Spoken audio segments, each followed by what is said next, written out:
After a deep talk, we decided to take a break. I thought I was ready to move on, but I felt her absence hit hard.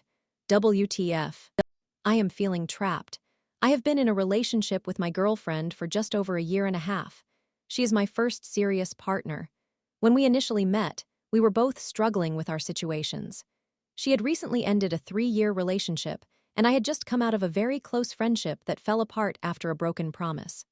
Up until that point, I had only participated in dates or casual situations.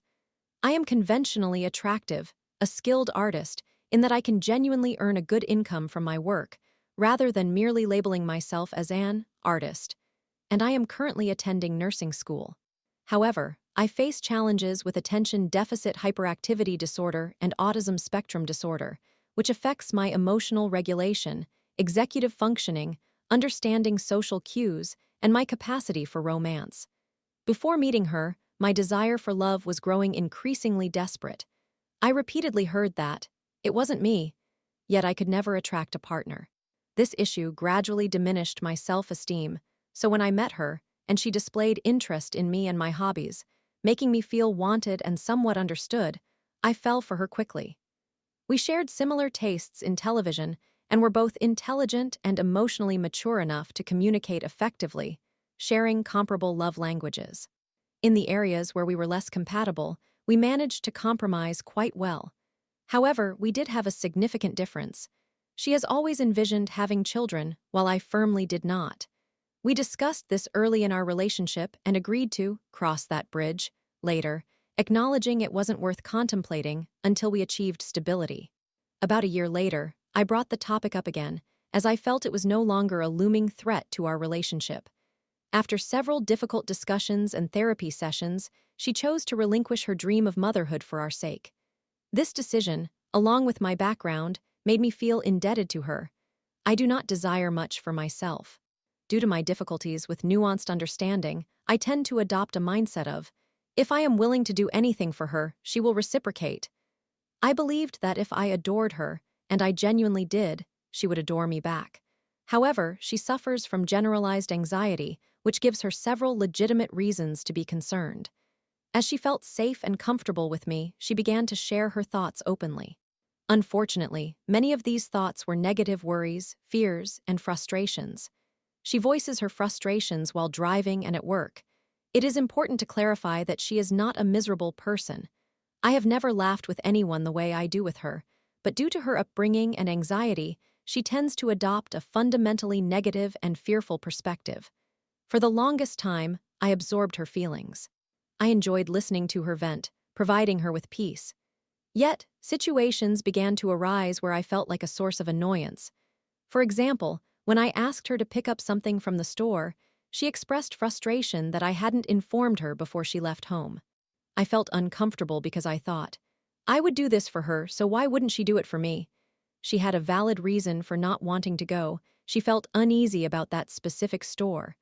Other instances were similar, such as when I requested small things here and there, and it seemed to cause her stress. Consequently, I stopped asking her for assistance because I didn't want to add to her stress.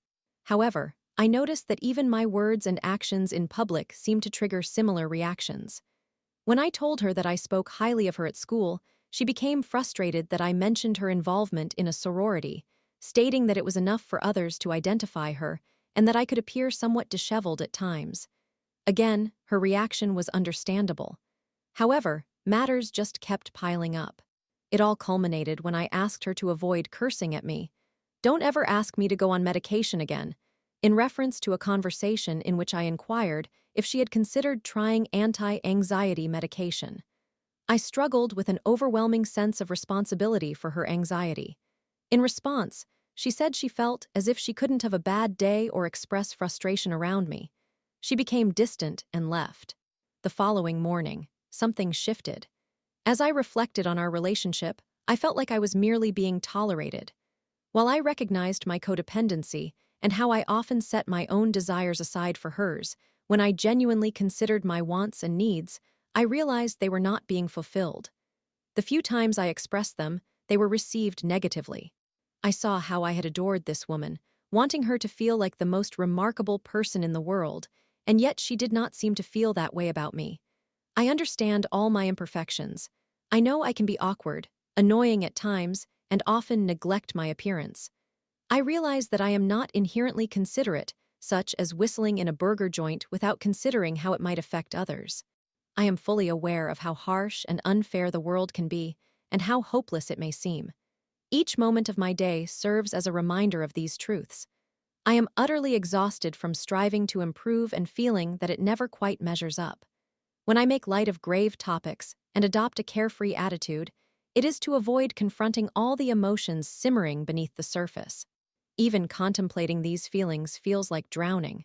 What I believe I need is someone with whom I can laugh in the face of adversity, someone who maintains a positive outlook, not in denial of life's harsh realities and our flaws, but rather in tragic, comedic acceptance of the world's absurdity. I feel as though asking all of this from her requires her to become someone she is not. I grapple with whether my desires are valid or simply a result of my trauma and mental health struggles. I do not want to hurt her, yet I am concerned that our relationship may inevitably weigh us both down, even though I still love her deeply. I fear that if we remain together, there would always be a lingering doubt about whether I could have found a partner more suited for me, and one who would be a better match for her. I am profoundly lost. Update: she visited, and we had an honest discussion. I was completely convinced that we would have to part ways. The thought of ending our relationship was agonizing, while the prospect of continuing seemed unbearable. The timing was particularly challenging, as we were both navigating an incredibly stressful week, not to mention that it was just days before Valentine's Day and only a couple of weeks prior to her birthday. We acknowledged some miscommunications from both sides, and she expressed regret for making me feel the way I did. I explained that I had suppressed my own needs for so long that they suddenly emerged all at once, making it hard for me to believe that she could meet all my requirements or even understand what they were. She assured me that she was willing to put in the effort. At the end of the day, she would choose to be with me, which meant a lot to me.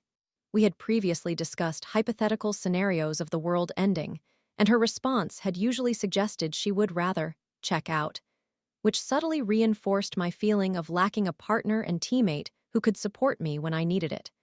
We also talked about my feelings of needing to explore other dating options, though even as I expressed this, the idea hardly stirred any excitement within me. While the thrill of meeting someone new can be intoxicating, it felt vacant. It wasn't merely a desire to meet new people, I was just seeking some excitement. Overall, it felt like there had been a decline in love, and I needed her to win me back, in a sense. She conveyed her understanding and desire to put in the work, which added to the confusion because she believed she had already been doing that. While she has made meaningful progress since our beginning, her shy and often embarrassed demeanor has led her to keep many positive signs of growth and habit changes to herself. One significant aspect was her handling my admission of some deeply regrettable actions from my past and her continued support when others would have every reason to walk away.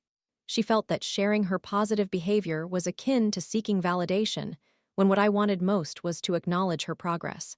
My mind tends to dismiss what isn't explicitly demonstrated. Therefore, even though she was making efforts on my behalf, I often failed to recognize them, leaving me feeling disheartened despite the uneasy sensation resting in my stomach. However, this gave me hope for our future. It made me realize that she was worth fighting for. After much crying, conversation, and laughter, she stayed over, nothing intimate occurred, and she departed in the morning. We spoke a bit more before she left, and she expressed that the thought of breaking up was something she had never truly considered. I told her that I felt as though I had reached the edge, and she had grasped my hand before I fell over.